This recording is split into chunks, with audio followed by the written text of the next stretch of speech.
አማራ ክልል ላይ ከመስከረም 25 ጀምሮ ጠንከር ያለ ጦርነት አለ። ከበፊቱ ለየት ያለ ማለት ነው። በሰሜን ወሎ፣ ደቡብ ጎንደር ላይ፣ በሰሜን ሸዋ፣ ጎጃም ውስጥ የተለያዩ ቀበሌዎች ላይ ጠንከር ያሉ ጦርነቶች አሉ። ሌሎች ቦታዎች ላይ የለም እያልኩ አይደለም፣ ግን አሁን የጠቀስኳቸው ቦታዎች ላይ ትንሽ ጠንከር ያሉ ጦርነቶች አሉ። መከላከያ እና አማራ ክልል ውስጥ ያሉ የጸጥታ አካላት የአድማ ብተና፣ ሚሊሻ ምናምን የሚባሉት አንድ ላይ ሆነው ብሔራዊ መረጃና ደህንነት አንድ ላይ ተቀናጅተው እያደረጉት ያለ ጦርነት ነው ያለው። መከላከያ አለ፣ አድማ ብተና አለ፣ ሚሊሻ አለ። በደህንነት ስራ ደግሞ የብሔራዊ መረጃና ደህንነት አብሯቸው ተቀናጅተው እየሰሩ ነው ያሉት። በሁለቱም አካላት በኩል በየጊዜው የሚወጡ ሪፖርቶች አሉ ወይም መግለጫዎች አሉ። በፋኖም በኩል ይሄን ቦታ ተቆጣጠርኩ፣ ይሄን ያክል እንዲደመሰስኩ፣ ይሄን ያክል ማረኩ የሚሉ፣ በመከላከያም በኩል ጽንፈኛውን ስርዓት ያስያዝነው ቀጠቀጥነው እንደዚህ የሚባል በፊት የለመድናቸው አይነት መግለጫዎች ይወጣሉ። ጦርነቱ ምን ላይ ነው ያለው፣ ማን ምን ያዘ ምናምን የሚለውን እንተዋውና ወደ ትንታኔው እናተኩር።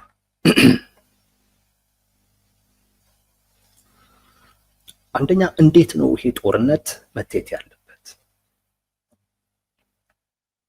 እንዴት ነው መታየት ያለበት? በሶስት አይነት መልኩ ይታያል። አዱ ነው። ከዛም ውጪም የሚያዩትም የሚታይበት መንገድ ካለ አላውቅም። አንዳንዶች ፋኖች ለሆነ ጊዜ ያህል በቂ ዝግጅት ሲያደርጉ ነበር፣ ስልጠና ሲያደርጉ ነበር፣ ሲያስመርቁ ነበር። ያንን ዝግጅታቸውን አጠናቀው አሁን ወደ ማጥቃት ተሸጋግረው በመምጣታቸው የተፈጠረ አይነት አዲስ ሁኔታ አድርገው ይቆጥሩታል። ትንሽ ከበፊቱ ለየት ያለ ጥንካሬ ተላብሰው ነው የመጡት። ስልጠና ላይ ነበሩ፣ ዝግጅቶች ላይ ነበሩ። በተወሰነም ደረጃ አንድ ላይ ለመስራት ሙከራዎችን ሲያደርጉ ነበር እና በዛ ሂደት ውስጥ የጋራ እቅዶች ምናምን ሳይወጡ አይቀርም ምናምን ተብሎ ብቻ እንዲህ አይነት ነገሮች ይነሱና አዲስ በሆነ አቅም መምጣታቸው አሁን ያለውን ጠንከር ያለ ጦርነት እንዲፈጠር አድርጎታል። መንግስትም ቅድም እንዳልኩት በተቀናጀ አይነት መልኩ የእነሱን ማጥቃት ለመከላከል ወይም ለማስቆም ከዛም ሲያልፍ እነሱንም ለመደምሰስ የሚያደርገው እንቅስቃሴ የተወለደው ከፋኖቹ አዲስ አቅም ይዞ ከመምጣት ጋር ተያይዞ ነው የሚሉ አሉ። በዚህ አይነት መልኩ ጉዳዩን የሚያዩ አሉ። በአብዛኛው የፋኖ ተደጋፊዎች በዚህ አይነት መልኩ ጉዳዩን ያዩታል። በብልጽግና በኩል ያሉ አካላት ደግሞ ብልጽግና አሁን አንድ ሌላ ቀጣይ ትልቅ የሚባል ዘመቻ አለው። ይሄ በተለያዩ የፖለቲካ መሪዎች እንደዚሁም በተለያዩ የመከላከያ አመራሮች ሲገለጽ የነበረ ነው። ለምሳሌ አዲሱ ወታደራዊ ሹመት፣ የጦር መሳሪያዎች ምናምን በእንደዚህ አይነት ስምምነት ገቡ፣ ተገዙ ምናምን እንደዚህ የሚባሉ ነገሮች፣ የጦር መሳሪያዎች የሚመረቱባቸው በተለይ ድሮን ምናምን ነገር ጠቅላይ ሚኒስትሩ ሲያደርጓቸው የነበሩ ጉብኝቶች፣ አዳዲስ አደረጃጀቶችም እየተፈጠሩ ነው መከላከያ ውስጥ እና የሚሰጧቸውም በተለይ ከባህር በር ጋር በተያያዘ የሚሰጧቸው መግለጫዎች መንግስት አንድ አዲስ እና ትልቅ ዘመቻ ከፊት ለፊቱ አለ። ወደዛ ለማተኮር እዚህ ጋር ያለውን ነገር ማጠናቀቅ አለብኝ ከሚል ነው በተቀናጀ አይነት መልኩ በፋኖ አደረጃጀቶች ላይ ጥቃት የጀመረው። እሱም በመጀመሩ ምክንያት የተፈጠረ አዲስ ሁኔታ ነው ብለው ደግሞ ያዩታል። ፋኖ ተጠናክሮ መጥቶ ምናምን ነገር ሳይሆን ግን መንግስት ከዚህ ፍላጎቱ ጋር በተያያዘ ነው የሚል ማለት ነው። ሌላም እይታ አለው። ሌላኛው እይታ ደግሞ አማራ ክልል ውስጥ ያለው ሁኔታ ለሻዕቢያም ለህወሓትም ምቹ ሁኔታ ሆኗል። የተመቸ ነገር ፈጥሮላቸዋል። ወይም ደግሞ የፋኖ አደረጃጀቶች ከህወሓትና ከሻዕቢያ ጋር ጥምረት ወይም አሊያንስ ፈጥረዋል። ከነሱ ጋር ያን በመፍጠራቸው ምክንያት ያገኙት አዲስ አቅም አለ አንድ።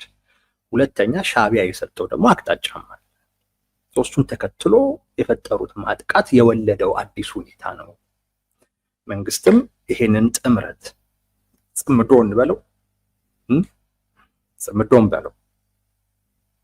ይህን ጽምዶን ለመከላከል ሲል ነው በተቀናጀ አይነት መልኩ ወደ ጦርነቱ ተስቦ የገባው የሚል እንደዚህ አይነት እይታዎች አሉ። የኔን እይታ ታውቁታላችሁ። ዛሬ እሱ ላይ ማተኮር ስለማልፈልግ ነው።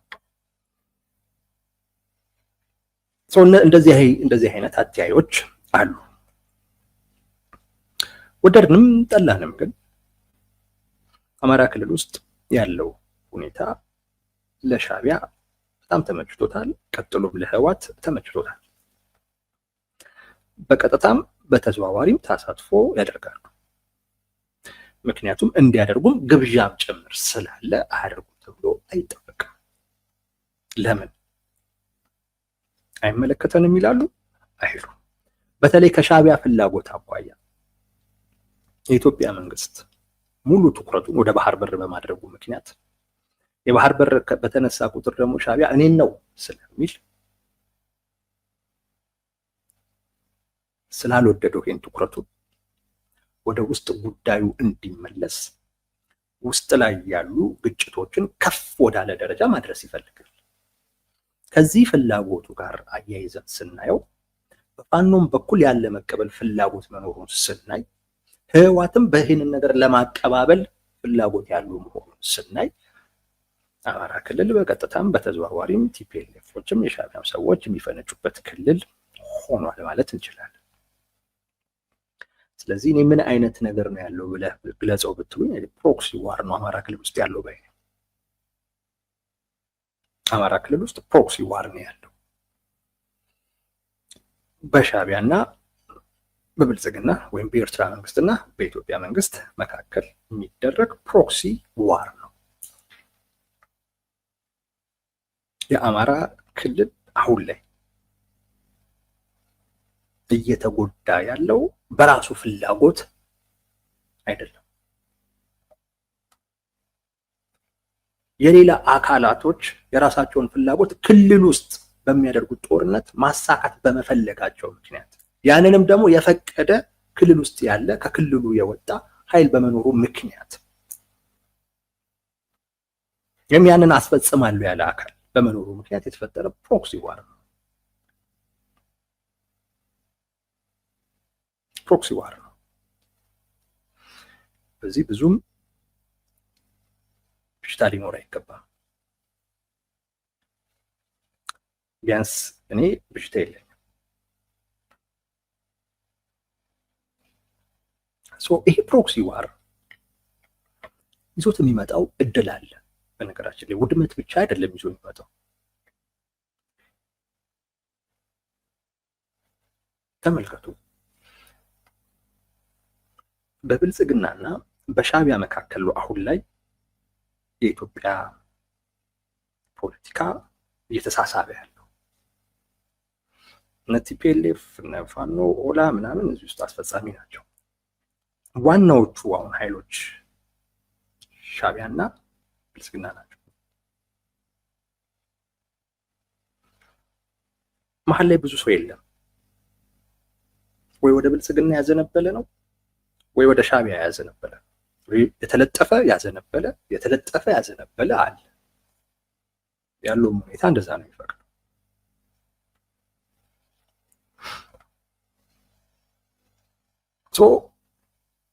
እነዚህ ሁለት አካላቶች አንዱ አንዱን ለማሸነፍ የየራሳቸውን ስልት ነድፈው እየተንቀሳቀሱ ነው።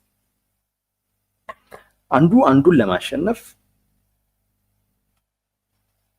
በሱ ዙሪያ ላይ ብዙ የፖለቲካ ኃይሎችን ጠንካራ ያሉ የፖለቲካ ኃይሎችን ማሰለፍ ይፈልጋል። ብልጽግናም ይፈልጋል፣ ሻዕቢያም ይሄን ይፈልጋል። አሁን እዚህ ውስጥ የፋኖ አደረጃጀቶች ተፈላጊ ናቸው። ሻዕቢያም ይፈልጋቸዋል፣ ብልጽግናም ይፈልጋቸዋል። እምቢ ያሉት አካል ይወጋቸዋል፣ እሺ ያሉት አካል ይረዳቸዋል።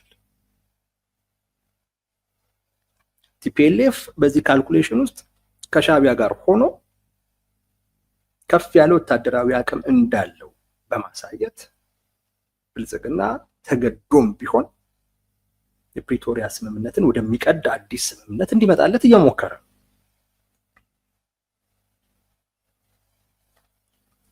ፋኖም እድል አለው ወይ ከብልጽግና ጋር ከሆነው ሻዕቢያ ይወገዋል፣ ከሻዕቢያም ጋር ከሆነ ብልጽግና ይወገዋል። ያለው ሁኔታ የምታውቁት ነው፣ ወዴት እንደሄደ ማለት ነው። የሚገርመኝ እሱ ነው። አንድ ለአማራ ህዝብ ነው የምታገለው የሚል አካል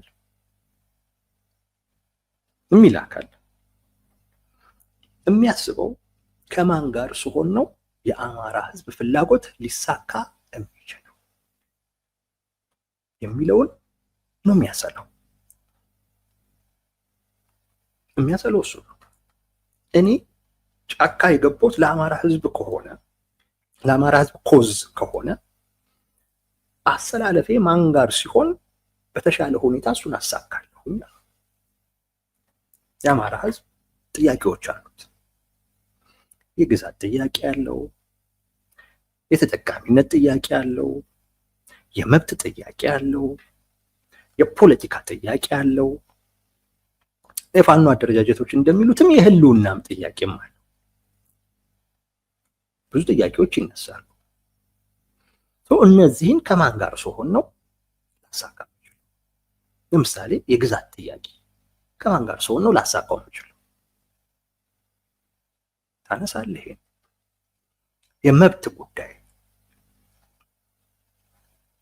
መብት ያው የአማራ ህዝብ የተለያዩ አካባቢዎች ላይ እንትን እያለ ነው፣ እየተገፋ ነው ምናምን የሚባሉ የሚነሱ ነገሮች አሉ። ወደ አዲስ አበባ እንዳንገባ ተከልክለናል፣ አዲስ አበባ ላይ ተገፍተናል፣ ሁለተኛ ዜጋ እየሆንን ነው። እንዲህ የሚነሱ የመብት ጥያቄዎች አሉ። እነዚህን ጥያቄዎች ከማን ጋር ሲሆን የበለጠ አሳካቸዋለሁ? አንድ የፖለቲካ ኦብጀክቲቭ ያለው አካል የሚጠይቀው ጥያቄ ነው። የፖለቲካ አሰላለፍ ዝም ብሎ እጁን የዘረጋ አካል ጋር ሁሉ አይመጣም። የስልጣን ጥያቄ አለ። ከማን ጋር ሲሆን የተሻለ የስልጣን ጥያቄን ማሳካት ይችላል? የህገ መንግስቱ ይሻሻልልን ጥያቄ አለ። ከማን ጋር ሲሆን የበለጠ ህገ መንግስቱን መሻሻል የሚችልበትን እድል ይፈጥራል? ይሄ መተንተን በትክክለኛ ግምገማ መመለስ አለበት። የግዛት ጥያቄ ኖሮ ያ የምትጠይቀውን የግዛት ጥያቄ የኔ ነው ከሚል አካል ጋር እኔ አሊያንስ የምትፈጥርበት ምክንያት እውነቴን ነው የምላችሁ አይገባኝም። ለምን አይገባኝም? ይገባኝ። ፖለቲካል አይደለም። ወልቃይት የአማራ ነው የሚል አካል ወልቃይት የኔ ነው ከሚለው ከቲፒኤልኤፍ ጋር እንዴት ነው ሊቆም የሚችለው? ወይ በወልቃይት ጉዳይ ላይ ተነጋግሮ ኮምፕሮማይዝ የሆነ የሚያግባባ የመፍትሄ አማራጭ ላይ ደርሰው ከሆነ መልካም። ግን አልደረሱም። እንዳልደረሱ ማሳያው ቲፒኤልኤፍ አሁንም እነዚህ አካባቢዎች ካልመጡልኝ ባይ ነው። እንዴት ነው አብረህ ልትቆም የምትችለው? ፖለቲካል ከታሰበ የለም እንደዚህ ሊያስቆምህ የሚችል። ትልቁ ችግሬ ይህ ህገ መንግስት ነው ብለህ ህገ መንግስታዊ ስርዓቱ አደጋ ውስጥ ስለወደቀ ነው ከዚህ መንግስት ጋር ችግር ውስጥ የገባሁት ከሚል አካል ጋር ማለት አደጋ ውስጥ እንዲወድቅ የምትፈልገው ህገ መንግስታዊ ስርዓት ለምን አደጋ ውስጥ ወደቀ ከሚል አካል ጋር እንዴት ተሰልፋል?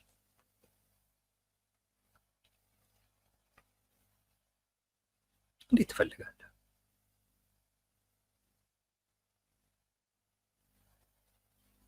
ግራ ነው የሚገባኝ። የተለያዩ ክልሎች ላይ የተገደልኩ ነው ትላለህ። ለዛ ግን ምክንያት የሆነውን ነገር ይዞ የመጣው አካል ጋር አሁንም ደግሞ አብሬ በዋጋ ደስታዬን አልችሎም ትላለህ። እነሱ ይነኩና ጀርባ ላይ ነው መውጣብህ ብለህ ትስታለህ። እንዴ ምን አገባ? ወይስ ራሴ ላድርገው ነው? የስልጣን ጥያቄ ኖሮ የኢትዮጵያ የስልጣን ማዕከል መቆጣጠር ፍላጎት ኖሮ እንደዚህ የሚሉ ስላሉ የአማራ ህዝብ የህልውና ችግር አለበት። ያን የህልውና ችግር ሊፈታ የሚችለው ህገ መንግስት ይሻሻል ምናምን ሳይሆን አማራ ስልጣን ላይ ሲወጣ የሚል አቋም ያላቸው አካላቶች አሉ።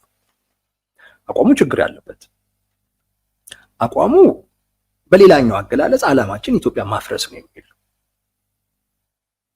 ኢትዮጵያን ማፍረስ ነው የምንፈልገው ስትል ነው እንዲህ አይነት አቋም የምትይዙ። ምክንያቱም የአማራ ህዝብ ህልውና ችግር የሚፈታው አማራ ስልጣን ሲይዝ ነው ብሎ ካሰበ ኦሮሞ በተመሳሳይ ያስባል፣ ትግራይ በተመሳሳይ ያስባል፣ ሌላውም እንደዚህ። ስለዚህ ለሁልህም የሚታየህ አማራጭ ሀገር መሆን ነው። ሀገር መሆን ነው የሚታየህ። ግን ይህ አቋም ያላቸው አካላቶች አሉ። ዘመነ ካሴ አቋም አላቸው። እንዴት እንዳሰቡት ባይገባኝ፣ በነገራችን ላይ እኔ ፋኖ ወሳቢው አንዳንድ ጊዜ ግራ ነው የሚያጋባው። የስልጣን ጥያቄ ኖሯቸው እንደዚህ አሁን እንዳልኩት የሚያስቡ ሆኖ አማራ ማዕከላዊ መንግስቱን መቆጣጠር አለበት ብለው እያሰቡ ኢትዮጵያን ማፍረስ ፍላጎቱ ከሆነው ሻዕቢያ ጋር አብረን ይሰራል። እንዴት ይሰራል?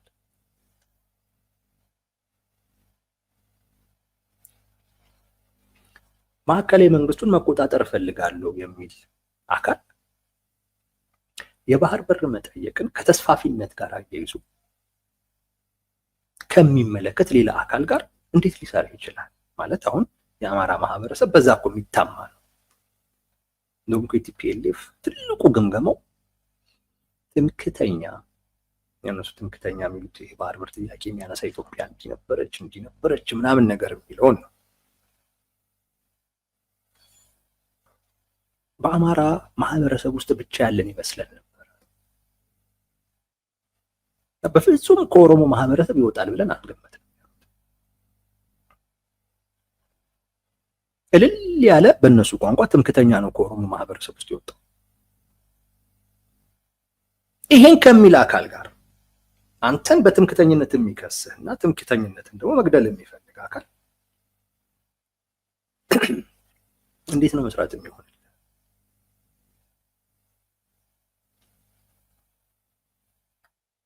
ወዳጆች የፋኖ አደረጃጀቶች የአማራ ኮዝ የላቸውም ስንል ዝም ብለን አይደለም። የአማራ ኮዝ ያለው አካልማ ምን መሰለ የሚያደርገው?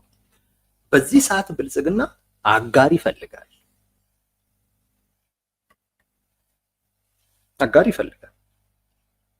የአማራን ህዝብ ጥያቄ አንስተህ ቢያንስ ነው እኮ የምልህ መደራደር ትችላለህ። ቢያንስ ዛሬ ባይሆን ዋስትና ማግኘት ትችላለህ። የራስን ዋስትና ሳታጣ ማለት ነው። ያ ማለት ያለ ብዙ ወጪ የተፈጠረልን ኦፖርቹኒቲ ተጠቅመህ ጥንካሬህን አይደለም፣ የተፈጠረልን ኦፖርቹኒቲ ጊዜው የሰጠህን ኦፖርቹኒቲ ተጠቅመህ ራስን አንድ ታደርግና ከዛም በውይይት በድርድር የአማራ ህዝብ ጥያቄ የሚመለስበትን አይነት ሁኔታ እንዲፈጠር ታደርጋለህ። ይሄ ሲሆን አብሬህ እቆማለሁ ትላለህ። ቢያንስ ይሄን ለማድረግ ትሞክራለህ።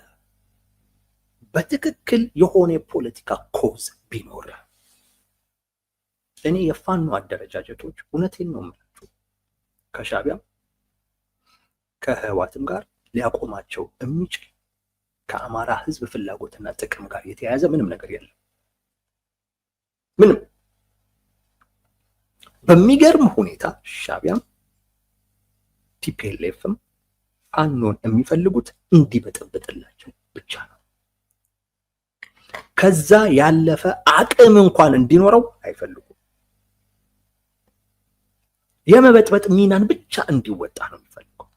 እነሱ ልክ ደርግ ላይ እንዳደረጉት በጋራ ሆነው 4 ኪሎ መምጣት ነው።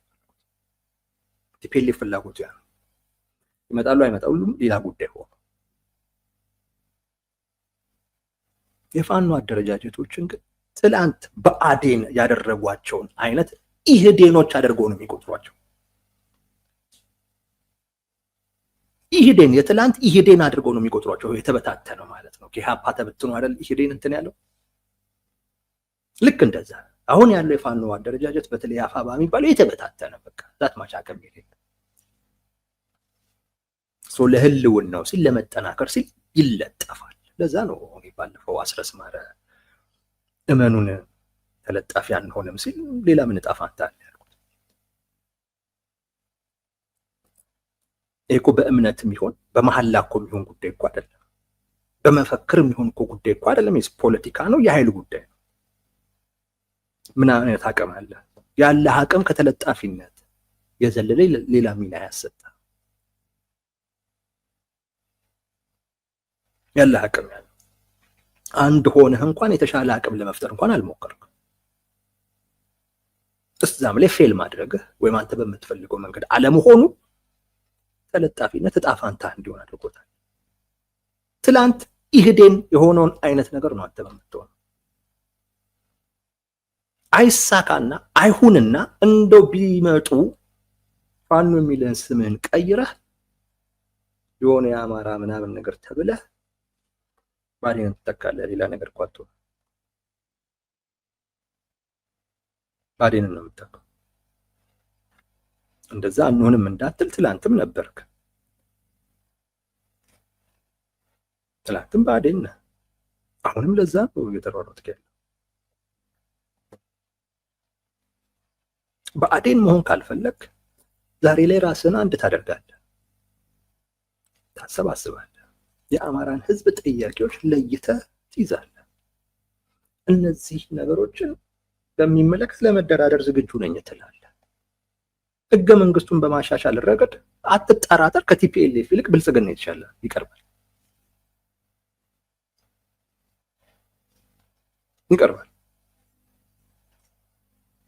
ትላንት የነበረህን የባህር በር ጥያቄ በሚመለከት ቲፒኤልኤፍ ሊያኮላሽብህ ነው፣ ብልጽግና ደግሞ ላሳካ እሰራለሁ ባይ ነው።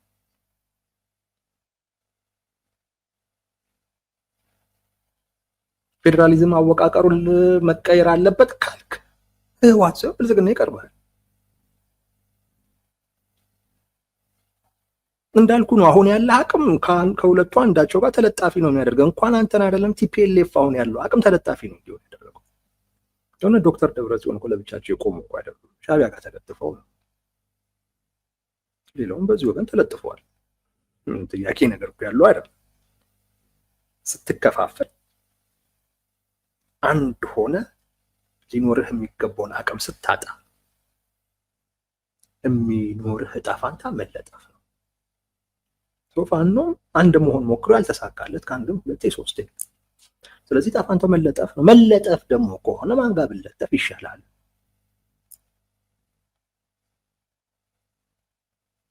ማን ጋር ብለጠፍ ይሻላል? ዕጣ ፈንታ መለጠፍ ከሆነ ባይሆን ጥሩ እሱ ነው። ስለዚህ ራስህን አንዴ ታሰባስባለህ። ይሄ ጥሩ ወቅት ነው። ጥሩ ወቅት ነው።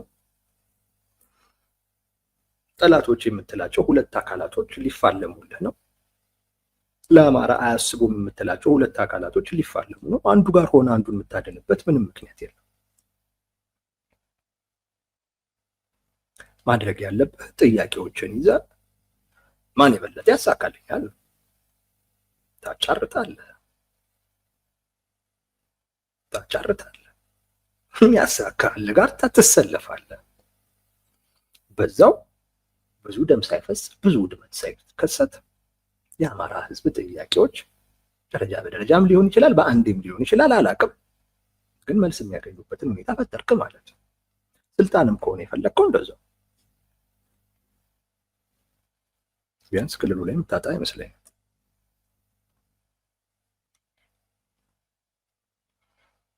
ፖለቲካሊ የሚያስብ አካል እንዲህ ነው የሚያስበው። የአማራ ህዝብ ህልውና ነው የሚያሳስበኝ የሚል ካለ እንደዛ ማሰብ ያለበት። የአማራን ህዝብ ህልውና የበለጠ ማን ያስጠብቅልኛል ብለህ ጨረታን ታጫርቱ። የጋራ ጠላታችን አብይ ነው ብለህ ምን ጠላት ነው? ጠላትህ አሁን ያለህበት የህልውና አደጋ ውስጥ መሆንህ ነው። ገባ? ግለሰብ አይደለም፣ የሆነ ቡድን አይደለም። የሆነ ግለሰብ የሆነ ቡድን በተለያየ ጊዜ የተለያዩ አቋሞችን የተለያዩ ለውጦችን ሊያደርግ ይችላል። ዋናው ያንተ ጠላት እዚህ ጋር ከፊት ለፊት የተጋረጠብህ አደጋ ነው። ዋናው እሱ ነው ጠላት። ይሄንን በመፍታት ረገድ መፍታት የምትችልበት እድል ወይ መቀነስ የምትችልበት እድል ከተፈጠረ ያን እድል የበለጠ ማን ይሰጠኛል ብለህ ነው ማሰብ ያለብህ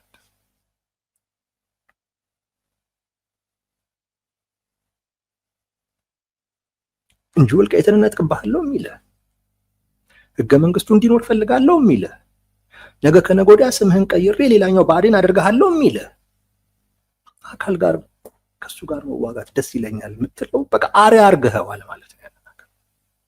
አሪያክ ነው፣ ሮል ሞዴል ነው። ወይንም ደግሞ በቃ የፖለቲካ ኮዝ የለህም የፖለቲካ ኮዝ። በዚህ አጋጣሚ የሚገኘው ነገር ኦፍ ኮርስ ሐዋሳ ላይ ቤት ይሰራልሃል፣ ናዝሬት ላይ ቤት ይሰራልሃል፣ አዲስ አበባ ላይ ቤት ይሰራልሃል።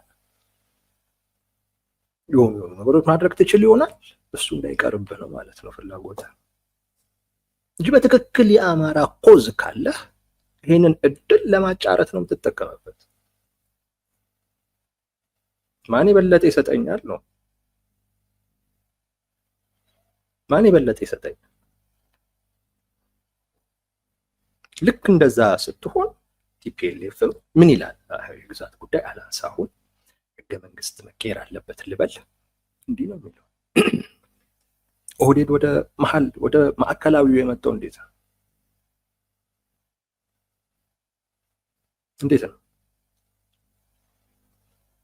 የአማራውን ድጋፍ ለማግኘት ወይም የብአዴንን ድጋፍ ለማግኘት እኮ ብሔራዊ ጭቆና ኢትዮጵያ ውስጥ የለም እኮ እስከማለት ደርሷል። አልነበረም፣ የመደብ ጭቆና ነው እንጂ ብሔራዊ ጭቆና አልነበረም እኮ ብለው ለማ እኮ አስጨብጭበውናል። ይህን ሁሉ እኮ ታደርጋለህ ድጋፉን ለማግኘት። ወደ ስልጣኑ ጋር ደግሞ ሲደረስ እንደናንተ አልተባሉ።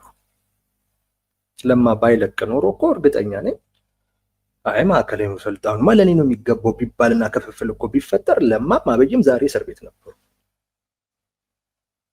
አትጠራጠር። ማነ ደብረ ጽዮን ነበሩ ማዕከላዊ መንግስቱን የሚቆጣጠሩት። የሚፈልጉትን ሰው ከፊት አስቀምጠው ከጀርባ የሚዘውሩት እነሱ ነበር የሚሆኑት። ሽፈራው ሽጉጤን አስቀምጠው ይዘውሩት ነበር። ለማም አብይም ግን እስር ቤት ነበሩ።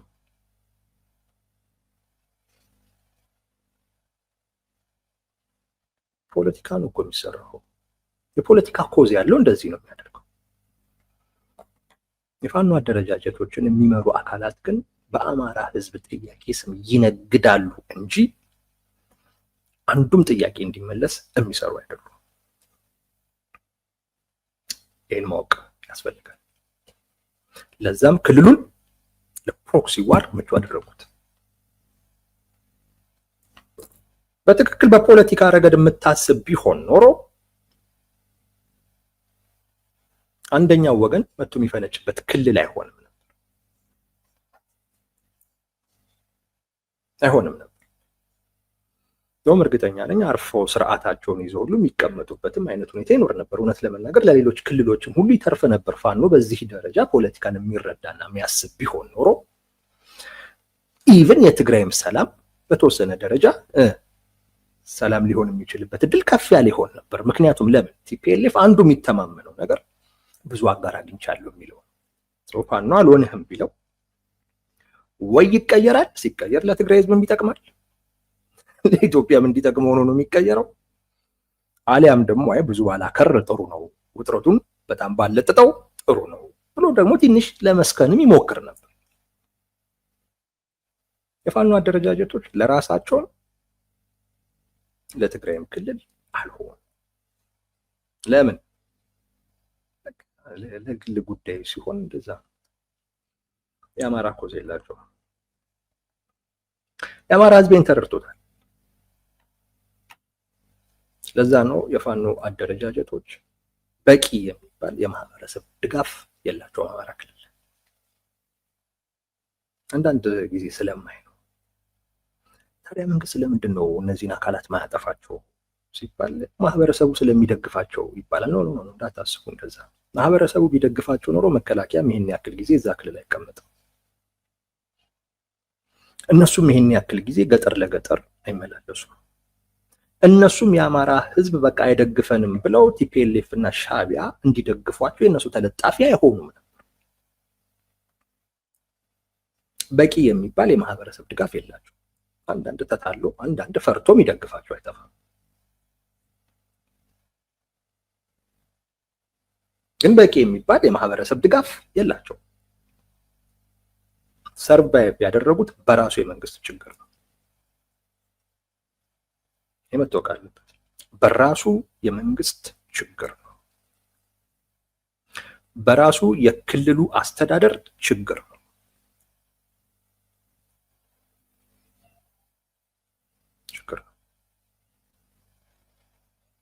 ትልቁ የመረጃ ምንጫቸው እዛው ክልል ውስጥ ያለ አስተዳደር ውስጥ ያለ አካል ሰርቫይቭ እንዲያደርጉ ትልቅ ሚና እየተወጣ ያለው አስተዳደር ውስጥ ያለ ባለስልጣን ነው። በጎጥ የሚያስብ በጎጥ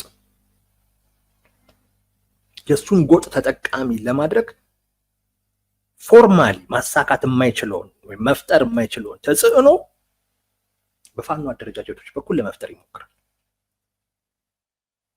ወይም ፊት ለፊት ባወጣው በሌላ አይነት መልኩ እታያለሁ ብሎ የሚያስበውን ነገር በፋኖች በኩል እንዲደረግ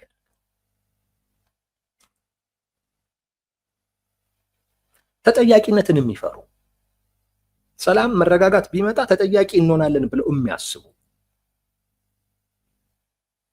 ክልል ውስጥ ያሉ አካላት እና አንዳንድ የመከላከያ አመራሮች አጋጣሚው ተጠቅመው የመወሰን ስልጣን በአንዳንድ አካባቢዎች ላይ ያገኙ ሁሉ ማለት ነው። የመንግስት ቢሮክራሲ ውስጥ ሁሉ መግባት የቻሉ ኮንትሮባንድ ላይ የተሰማሩ በመሳሪያ ሽያጭ ላይ የተሰማሩ የተጠቀሙ አሉ። እንዳትሞኙ። ኢትዮጵያ ውስጥ በሚደረገው ጦርነት ተራ ወታደር ብዙ ሊጎዳ ይችላል። መኮንኖቹ ግን ተጎጂ አይደሉም። አማራ ክልል በመከላከያ ኃይል ነው ሰርቬይ እያደረገ ያለው። ስለዚህ እነዚህ አመራሮች አትጠራጠሩ የሆነ ቢሮክራሲ ውስጥ እየገቡ ለሚፈልጉት ሰው የሆነ አይነት ውሳኔ ማስወሰን የሚችሉበት እድል አለ። እሱ ብዙ ይጠቅማል። ኮንትሮባንድ ማድረግ ይቻላል። መሳሪያ ልውውጥ ይኖራል። ሽያጭ ይኖራል። ለታጣቂዎች እኮ ሊሸጥ ይችላል መሳሪያ። ለኔ ያዩት ፋኖ ለመሳሪያ ግዢ ብቻ ይህን ያክል ሚሊዮን ብር አወጣ ሲባል እኮ ነው ሰሞኑን አይቻለሁ። ያ መሳሪያ ከውጭ ብቻ ላይሆን ይችላል የተገኘው።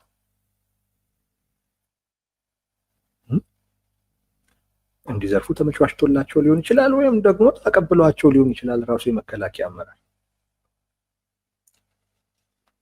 መንግስት የራሱን መዋቅር ማጽዳት አለመቻሉ ሌላ ችግር ነው። መንግስት ውስጥ ነው በነገራችን ላይ ታጣቂዎች ትልቅ አቅም የሚያገኙት በትክክል ፋክሽን የሚያደርግ የመንግስት መዋቅር ሳይኖር ሲቀር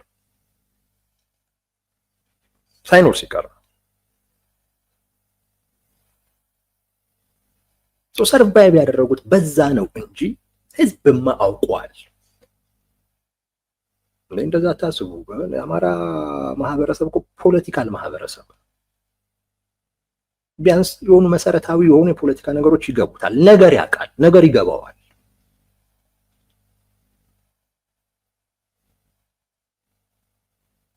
ማን እንደሚጠቅመው ማን እንደማይጠቅመው ጠንቅቆ ያውቃል። እነዚህ ልጆች እኮ ያሳደጋቸው ናቸው። ሰፈር ውስጥ ምን ሲያደርጉ እንደነበር እኮ ያውቃል። የምድረት ዱርዬ ተሰብስቦ እኮ ነው አንዳንድ አካባቢ ላይ እኮ ፋኖ ነው ያውቋቸዋል። በእነሱ ምክንያት ችግር እየገጠሙ ያለው ራሱ ማህበረሰቡ ደግፏቸው ቢሆን ከተማ በገቡ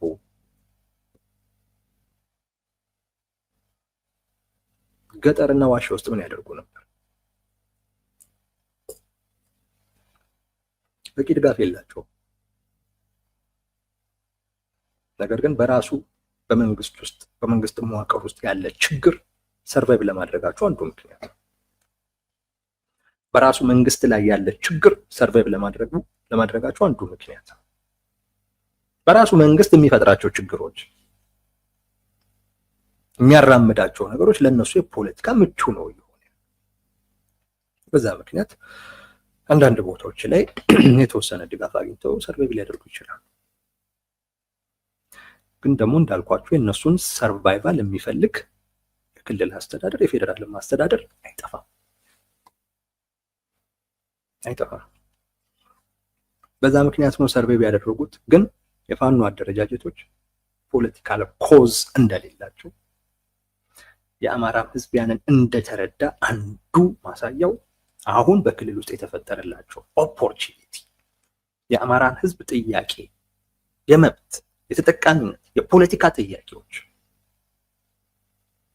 ከዚህ በኋላ በማይኖር ግጭት ወይም ደግሞ ሌላ ብዙ ዋጋ ባለመክፈል ማሳካት የሚችሉበትን እድል ጦርነቱን ለመቀጠል አውለውታል። ለምን? ከጦርነቱ ስለሚጠቀሙ፣ ከድርድሩ ስለማይጠቀሙ ነው፣ ከሰላሙ ስለማይጠቀሙ ነው። ከሰላሙ የሚጠቀመው የአማራ ህዝብ ነው። እነሱ ስለ አማራ ህዝብ አይደለም የሚያስቡት። ለአማራ ህዝብ የሚያስቡ ቢሆን በዚህ ሰዓት ከመንግስት ጋር ለመደራደር ፍላጎት ቢያሳዩ አትጠራጠሩ፣ መንግስት ለመደራደር ዝግጁ ነው። አግኝቶ ነው እንዴ? አንድ የሻዕቢያን አቅም እኮ ነው የሚያሳጣው። ቲፒኤልኤፍን መግሪያ መሳሪያም ጭምር እኮ ነው የሚያደርገው። ትልቅ አቅም ነው፣ የሚናቅ አይደለም።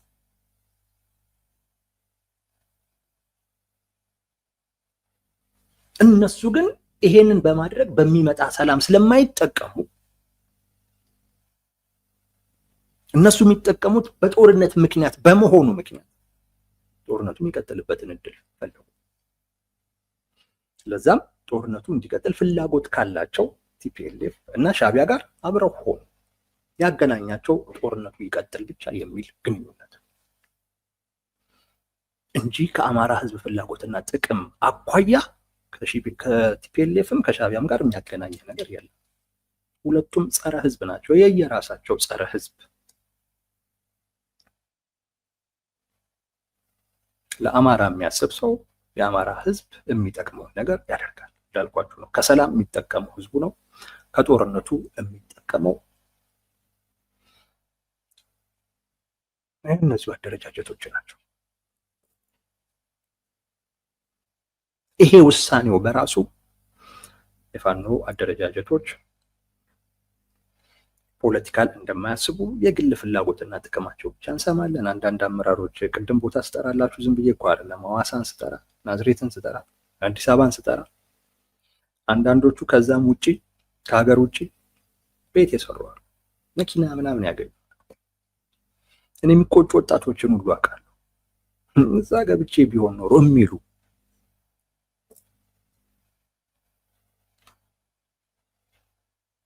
ያልመክርም። እንደዛ ህዝብን እያጎሳቆልክ ህዝብን እየጎዳህ አንተ የምታገኘውንም ነገር ነገ አትበለውም። ምን ታውቃለህ? እዛ ገብተህ እኮ ክልትጉም ትላለህ እኮ። አገኛለሁ ብለህ ማጣትም አለ። በአንተ የሚወሰን አይደለም።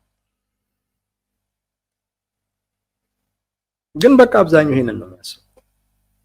ትንሽ ሰራ አድርጎ እዛ መሳሪያም ሽጦ ወይም ደግሞ ባለሀብት አስፈራርቶም ወይም ከዲያስፖራ የምትገኝም ነገር ቲክቶክ ላይ እየታየ ትንሽ እውቅና ካገኘ ከሷ አግኝቶ ከዛ በኋላ የሚያስበው ይሄንን ነገር እንዴት ብዬ ልብላው የሚለው። የአማራ ህዝብ ተማረ አልተማረ፣ ታከመ አልታከመ፣ ተንቀሳቀሰ አልተንቀሳቀሰ ግድ አይሰጣቸው። ግድ የሚሰጣቸው ቢሆን ኖሮ አሁን የተፈጠረላቸውን እድል ለአማራ ህዝብ በሚጠቅም እነሱንም ባለውለታ በሚያደርግ አይነት መልኩ በተጠቀሙበት ነበረ።